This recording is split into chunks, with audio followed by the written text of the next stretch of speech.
이 신발 아주 위험한 물건이라고 저는 생각합니다. 그럼에도 불구하고 제가 이 신발을 신고 풀코스까지 달렸는데요. 그 이야기를 한번 해보고자 합니다.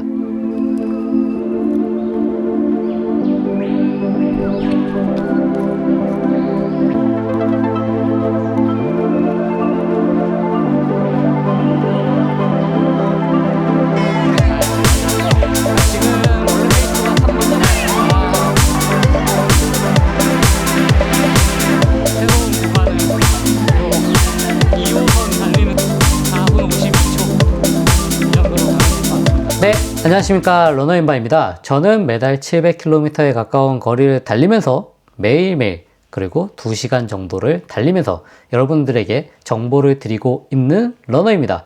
오늘 제 러닝에서 인생에서 가장 극단적인 양면성을 지닌 신발에 대해서 러닝화에 대해서 이야기를 드려보고자 합니다. 저는 이 시간이 가장 설레는 시간인데요. 장비에 대해서 얘기를 드릴 때만큼은 저의 그 즐거운 마음을 숨길 수 없는 것 같습니다. 벌써 3번째나 이 똑같은 신발에 대한 영상인데요. 제가 100km 달렸을 때 그리고 첫 인상 이렇게 얘기를 드렸었는데 사실 점점점 지나면서 이 신발에 대한 제 생각이 계속 바뀌고 있는 게 사실입니다. 100g에 가까운 무게 그리고 미드솔의 높이가 자그마치 55mm 그리고 가격도 289,000원. 이 스펙만 보면은 이 신발은 그냥 아주 비싼 조깅화에 가깝습니다. 근데 저는 이 신발 때문에 발목을 크게 다친 적이 있습니다. 그리고 같은 신발로 풀코스를 3시간 30분 페이스메이커로 완주하기도 했습니다. 상당히 다른 이야기 같은데 같은 신발에서 일어난 일입니다.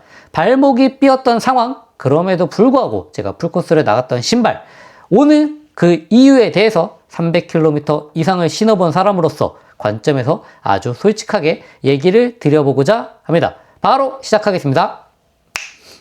네, 이 제품이 처음 나왔을 때 많은 분들이 정말 얘기가 많았습니다. 미드솔의 높이에 대한 이야기, 그리고 가격에 대한 이야기.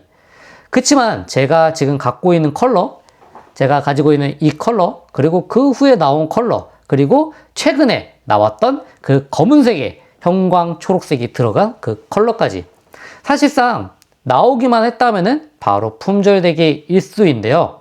보메로 프리미엄, 나이키의 맥스 쿠셔닝 데일리 중에서 최상급 라인을 차지하고 있습니다. 쿠션 높이는 55mm에 그 다음에 주맥스가 다 들어가 있고 그 다음에 에어판마저도 들어가 있습니다. 부드러운 폼은 발바닥을 완전히 감싸는 구조인데요. 겉보기에는 가장 편안한 데일리 조깅화처럼 보입니다. 하지만 이 쿠션 구조가 생각보다 위험합니다. 제가 평소처럼 직근처에 있는 코스를 조깅을 하고 나서 해가 진 다음에 집으로 뛰어오고 있을 때였습니다. 자전거 겸용 보행로에서 약간 그 단차가 있는 곳이 있었는데요. 당연히 날이 어두웠기 때문에 그 보도블럭 사이에 그 틈이 잘 보이지 않았습니다. 대략 한 1cm, 2cm 정도의 약간 높은 턱이었다고 저는 생각합니다. 러너라면은 다 아는 자꾸 조금 눈길이 가는 구간이긴 했습니다. 근데 그 틈을 제가 밟는 순간 발목이 심하게 꺾이면서 제가 안쪽으로 완전히 꺾이면서 버티지 못하고 그대로 발목이 아예 꺾여 버렸습니다. 그리고 제 발목이 안쪽으로 심하게 돌아갔다는 느낌이 들었는데요. 순간 나도 모르게 소리가 날 정도로 혹시 이거 진짜 부러진 거 아닌가 싶을 정도로 큰 충격이 있었습니다. 그래서 한동안 앉아있고 그 다음에 집에 돌아와서는 바로 아이싱을 해줬습니다. 근데 그럼에도 불구하고 계속 욱신욱신한 느낌이 있었기 때문에 몇 주 가겠다라는 느낌이 들었는데요. 러너들은 그 감각을 알 겁니다. 부상이 아니라 내가 이거를 한동안 뛰지 못하겠다라고 중단이 먼저 떠오르는 그 느낌. 그날 이후에 저는 이 신발을 신발장 깊숙이에 다시 넣어놨습니다. 솔직히 그때만큼은 이 신발이 너무나도 미웠고 회복을 하기 위해서 산 신발인데 그 회복을 위한 목적에서 내가 잘못 디뎠긴 하지만 제가 부주의하긴 했지만 발목을 심하게 접질렀기 때문입니다.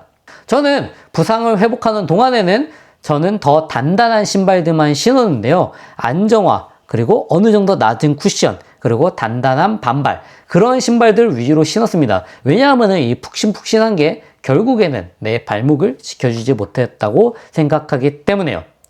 근데 이상하게 시간이 조금 지나고 나서 그 느낌이 그리워지기 시작했습니다.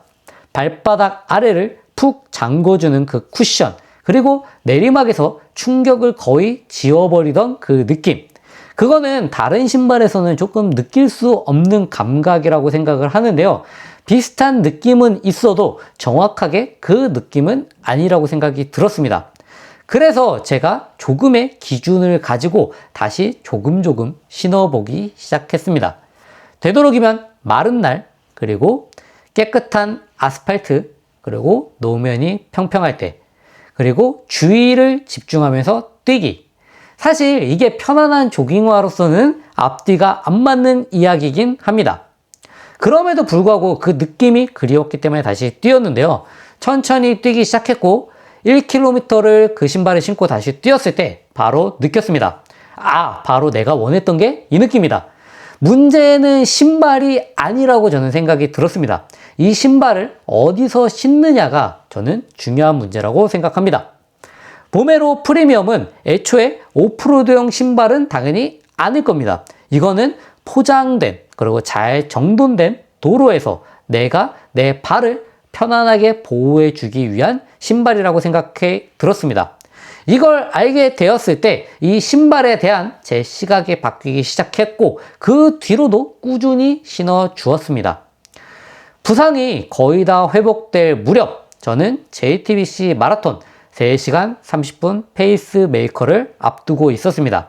페이서는 기록 싸움이 아니니까 안정적인 좋은 신발로 가는 게 좋지 않을까라는 생각 말입니다. 페이서는 42.195를 흔들림 없이 그저 페이스에 맞춰서 가는 게 전부이기 때문에 저는 고민을 했습니다. 레이싱화를 신어야 할지, 아니면 데일리화를 신어야 될지, 아니면 쿠션화를 신어야 될지. 그리고 그때 문득 떠오른 게 있었습니다. 바로 다시 꺼낸 보메로 프리미엄. 아니, 이걸로 풀코스를 이라고 저도 처음엔 생각을 했지만 왠지 이 충격이 가장 덜할 것 같고, 왜냐하면은 이게 어디까지 가능할지도 저도 사실 궁금하긴 했습니다. 풀코스는 데미지가 가장 큰 훈련이고요. 두 번째로는 후반 30km 이후에도 다리를 지켜줄 신발이 필요했고, 그리고 세 번째, 특히 내리막이 있는 구간에서 충격을 줄여주는 것은 보메로가 독보적이라고 생각했습니다.